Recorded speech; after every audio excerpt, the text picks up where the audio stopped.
Supreme court نے Qadiani case میں نظر ثانی درخواستوں کا فیصلہ سنا دیا۔ پاکستان کی تمام مذہبی جماعتوں نے قادیانیوں کے متعلق سپریم کورٹ کا فیصلہ مسترد کر دیا۔ ملک گیر احتجاج اور تحریک چلانے کا اعلان۔ 7 مارچ 2019 کو چناب نگر میں قادیانی تعلیمی اداروں کی مشترکہ تقریب منعقد ہوئی، جس میں لڑکے اور لڑکیوں میں مرزا بشیر الدین محمود کی تفسیر صغیر تقسیم کی گئی۔ یاد رہے کہ یہ وہ تحریف شدہ تفسیر قرآن ہے جس میں صحابہ اور محدثین اور 1400 سالہ امت مسلمہ کے مفسرین کی تفسیر کے خلاف تحریف کی گئی، بالخصوص حضرت عیسیٰ علیہ السلام کی حیات اور ان کے معجزات کا انکار کیا گیا۔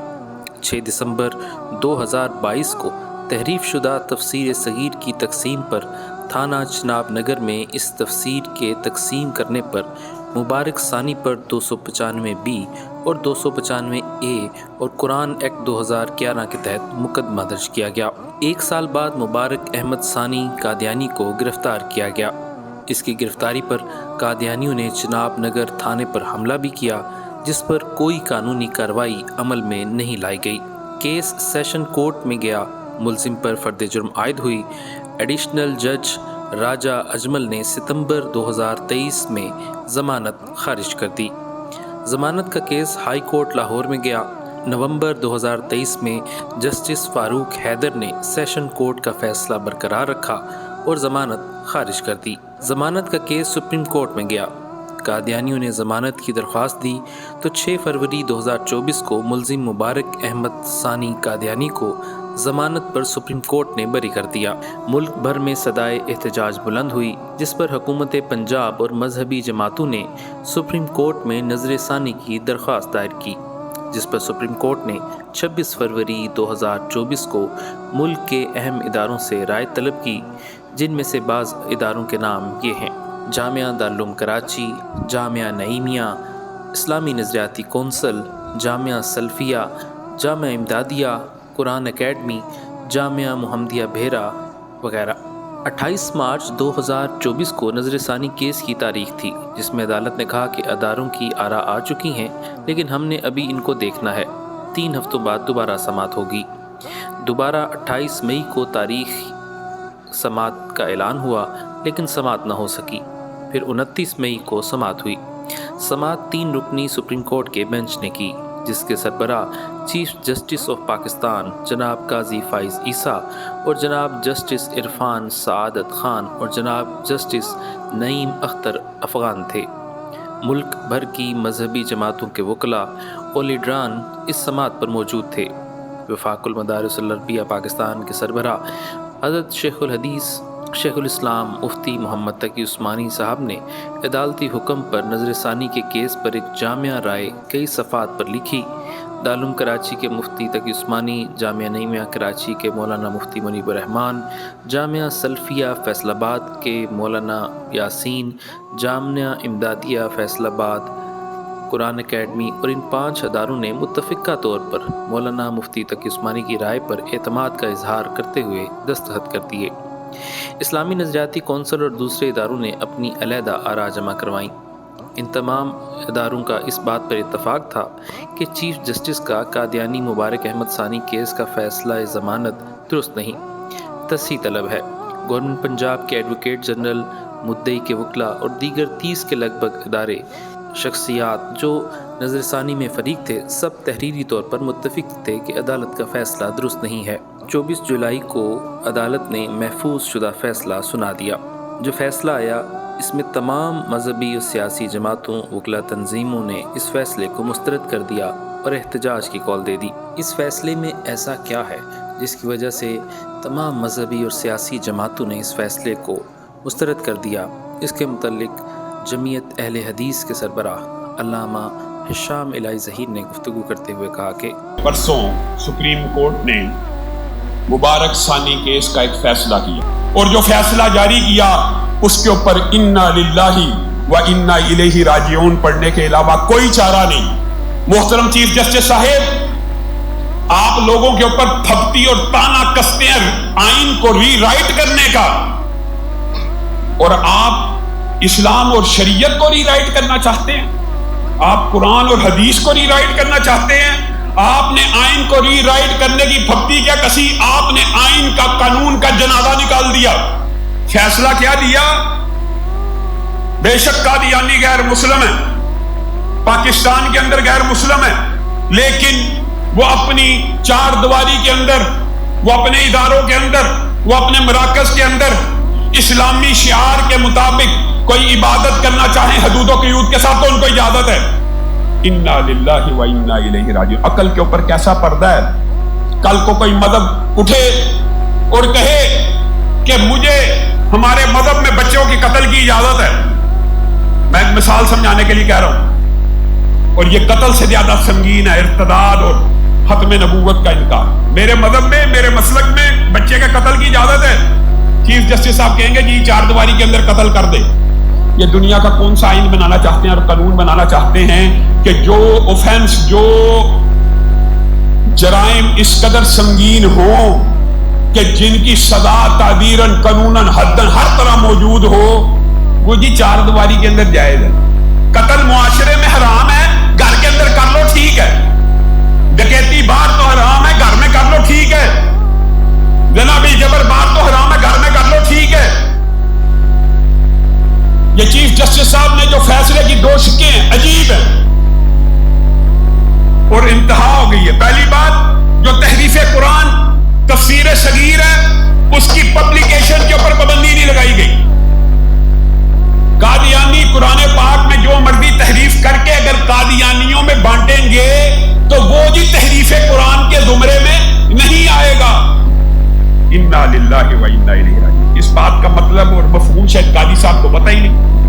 انہوں نے مذہبی جماعتوں کی پٹیشنوں کو پڑھائی تھی، جو اعتراضات کیے گئے ہیں، جو بات سمجھائی گئی ہے، وہ سمجھنے کی کوشش ہی نہیں کی گئی۔ شاید انہوں نے خود یہ فیصلہ لکھا ہی نہیں اور اپنے ان رامدیت زدہ شاگردوں سے لکھوایا ہے جو پہلے سے اس قانون کے اوپر حملہ آور ہونا چاہتے تھے اور اس کی پوری پلاننگ اور لوگوں کے سامنے اس کی ذہن سازی کر رہے تھے۔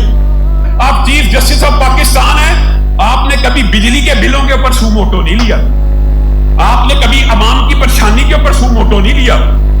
آپ کو فیصلہ کرنا تھا تو معاشرے میں افراتفری پھیلانے کے ایسے فیصلے کرنا اور جن کی ایک تریح ہو آپ کے بارے میں۔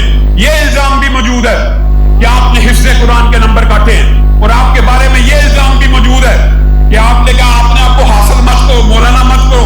یہ کوئی ٹائٹل اور اعزاز نہیں ہے، آپ اپنے آپ کو جسٹس کہیں، وکیل اپنے آپ کو ایڈوکیٹ کہے، پی ایچ ڈی اپنے آپ کو ڈاکٹر کہے، لیکن حفظ قرآن کی اعلیٰ ڈگری حاصل کرنے والا اپنے آپ کو حافظ نہ کہے۔ اب پاکستان میں کیا چاہتے ہیں؟ اب پاکستان میں انار کی آج اللہ کے فضل و کرم سے پورے پاکستان کی دینی اور مذہبی جماعتیں پورے ملک کے اندر صرف جمعیت اہل حدیث کے زیر اہتمام 6000 سے زائد مساجد میں آج اس فیصلے کو مسترد کرنے کی قراردادیں پیش کی جا رہی ہیں۔ میں آپ کے سامنے اس مرکز میں ہزاروں لوگوں کی موجودگی میں بھی یہ قرارداد پیش کرنا چاہتا ہوں کہ ہم سپریم کورٹ کے اس فیصلے کو مسترد کرتے ہیں کہ آپ ہمارے ساتھ ہیں۔ آپ کو اپنا فیصلہ بدلنا ہوگا۔ پاکستان کی عوام ابھی اتنی بے غیرت، بے حس، بے ضمیر نہیں ہوئی کہ وہ بدبخت جو غبی ہے، جو بد عقل ہے، جو اپنے بارے میں کہتا ہے میں بچپن میں ایک جیب میں گڑ ڈالا کرتا تھا، گڑ کا ڈھیلا، ایک میں مٹی کا ڈھیلا، ایک مرتبہ گڑ سے استنجا کیا اور اسی کو چوسنا شروع ہو گیا۔ جس کی عقل کا حال یہ ہو، آپ چاہتے ہیں کہ اس کو نبی ماننے کے جو اس کو اجازت دی جائے اور اس کو تبلیغ کی اور ترویج کی اجازت دی جائے، اس کو قرآن وہ اپنا قرآن اپنے قادیانیوں میں وہ اپنے آپ کو قادیانیوں میں مسلمان کہیں تو کوئی حرج نہیں۔ آپ نے قانون کے خلاف فیصلہ کیا، پاکستان کے آئین میں ان کو کہنے کی اجازت نہیں۔ 298 امتناع قادیانیت میں وہ اپنے آپ کو مسلمان ڈکلیئر کر کے کوئی کام نہیں کر سکتے۔ آپ ان کو یہ اجازت دیں، پھر اپنی بے حسی کے اوپر اور ہم سب کو بغیرت بنا دیں کہ ہم مرزا غلام احمد قادیانی کی بیویوں کو امہات المومنین سنتے رہے، ان کے ساتھیوں کو اصحاب رسول کہتے رہے اور ان کی بدبختوں کی عبادت کو نماز مانتے رہے۔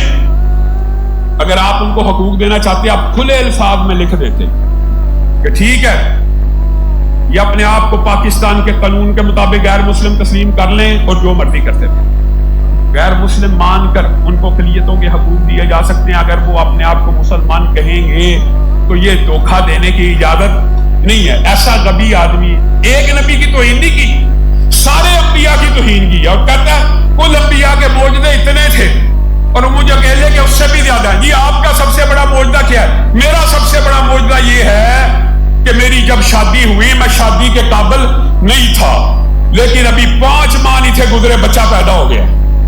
یہ میرا بہت بڑا معجزہ ہے۔ تو علامہ شہید نے چنیوٹ میں تقریر کرتے ہوئے جواب دیا تھا، مرزا غلام احمد قادیانی اگر اس کو تیرا معجزہ مانا جائے تو پھر میری بات سن، یہ معجزہ تیرا نہیں تیری بیوی کا ہے۔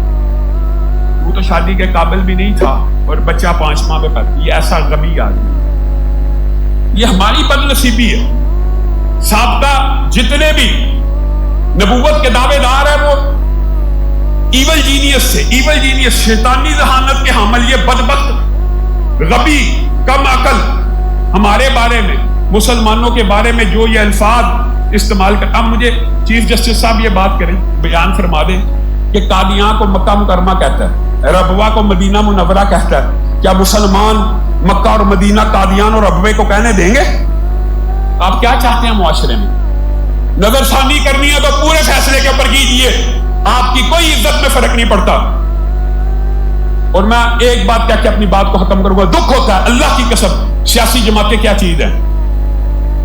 عمران خان کے دور میں کوئی بات ہوتی تھی، ہم اس کے خلاف کھڑے ہوتے تھے، لوگ پی ٹی آئی کے لوگ ہمیں برا بلا کہتے تھے، یہ جی عمران خان کی مخالفت کی وجہ ہے، جی عمران خان 5 سال عمران خان کی اپوزیشن کی، لوگوں نے کہا جی یہ ہر بات عمران خان کی مخالفت۔ اب نواز شریف صاحب کا، شہباز شریف صاحب کا دور آیا، قاضی فائز عیسیٰ کے فیصلے کو مسترد کیا ہے اور یہ جی نواز شریف کی مخالفت ہے۔ آپ کیسے لوگ ہیں؟ اگر کوئی جج ختم نبوت کے اوپر، کوئی پارٹی ختم نبوت کے اوپر حملہ آور ہوتی ہے، آپ کہتے ہیں پی ٹی آئی ہے تو جائے گے،